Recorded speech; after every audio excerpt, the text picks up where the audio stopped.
কিছু নতুন নতুন রাজনীতিকবিদ কিছু নতুন নতুন রাজনীতি করি না হলাই নগল যে উশৃঙ্খল কথাবার্তা হগল মাহবুদ লাগে কি এই গোটা দেশ হিগের বাপে কিনছে আর এই গোটা দেশ হিগের এমনকি হিগে এই দেশের প্রধানমন্ত্রী স্বরাষ্ট্রমন্ত্রী বাণিজ্যক মন্ত্রী কটমন্ত্রী হাইকেনা মন্ত্রী এমনকি হিগে হইল যায় সুদলিং পং মন্ত্রী গুড টাট্টিকুলার মন্ত্রী বাথরুমের মন্ত্রী রসিকর মন্ত্রী ওই যে হানি মন্ত্রী বিদ্যুৎ মন্ত্রী মানে হিগে সব কিছুর মন্ত্রী বেডা আমরা মানে দেখছি তো কে কেড়ে না রাজনীতি করছে এই তোকে মতন এত উশৃঙ্খল কথাবার্তা কইছে দমন ফিল্ম চালাইছে হেতা করে মানুষ কুত্তার মতন লাথি দিয়ে দেশ দুয়ে দিছি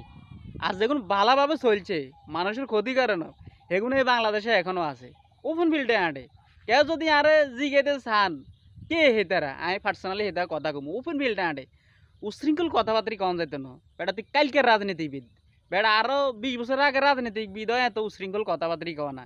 বেটা যেভাবে তুই তুফান করি হেলাস মাহবুদ বেটা হাই কেনা মন্ত্রী কোনাইগার বেটা হাই উয়া কোনাইগার তুই রাজনীতিকের ভালো বুঝছিস না তুই বুঝছিস শুধু সাটা নেই শুধু উশৃঙ্খল কথাবার্তা দুইয়ের কইলে সরকার পক্ষের আয় তো সাটাইতে মারমু আর পকেটে মাল ঢুকবো বেটা তুই এলে উশৃঙ্খল কথাবার্তা কস যদি তুই প্রকৃত রাজনীতিক বিধি হতি তাহলে তুই উশৃঙ্খল কথাবার্তা গতি না বেটা হাই উয়ার ঘরের কাউ কোনাইগার